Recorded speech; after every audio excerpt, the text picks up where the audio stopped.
ya. Tapi juga ada orang-orang yang memang bisa terbaca dari kata-kata yang dia tulis sebagai komentar, memang belum bisa menjangkau pemikiran soal dinasti politik ini. Dan juga muncul juga, loh dari dulu juga udah ada kok kita di daerah. Terus kan kita kemudian harus menjawab, oke, yang dari dulu sudah ada bukan berarti itu menjadi benar, logikanya begitu. Nah tapi kan berarti percakapan itu sebenarnya dibutuhkan. Dan itu yang belum kita lakukan sampai akhir-akhir ini.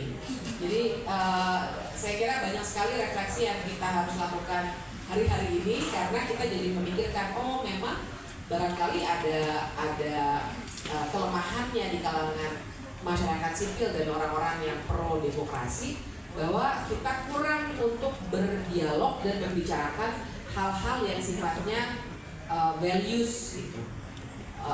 Dan satu lagi juga catatan lainnya adalah ya partai politiknya juga tidak menjalankan kaderisasi atau apapun politik yang kita bayangkan itu.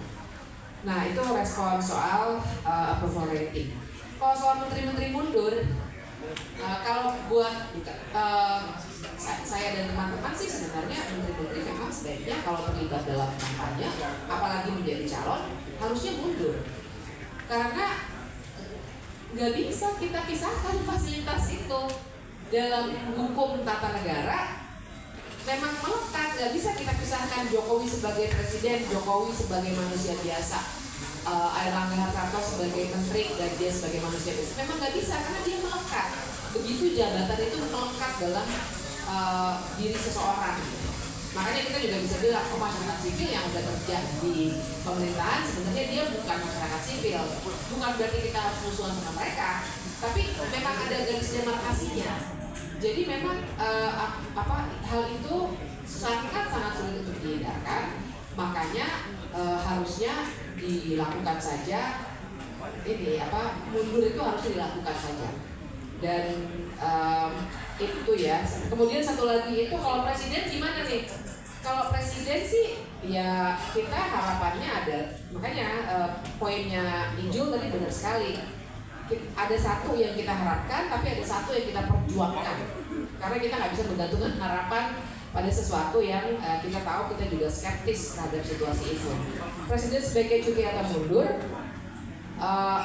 Kalau menurut saya sih harusnya mundur.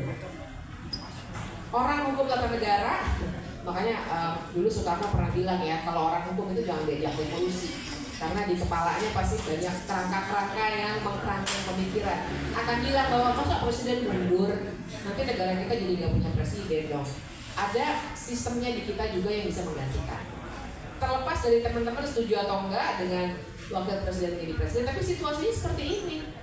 Nah tapi kan kalau kita berharap, Pak mundur dong Pak, ya menurut saya sih sangat kecil kemungkinannya. Makanya kemudian opsi lainnya adalah kita yang dorong supaya pemakzulan ini terjadi. Tapi lagi-lagi buat saya tolok ukur keberhasilannya bukan sekedar Jokowi berhasil dimakzulkan atau tidak, tapi gunakan ini sebagai cara kita untuk melawan, untuk mengatakan bahwa yang Anda lakukan ini salah loh. Dan demokrasi Indonesia bisa tercoreng dan mundur ke belakang kalau kita tidak melakukan apa-apa gitu. Jadi ya itu aja saya kira respon saya. Terima kasih.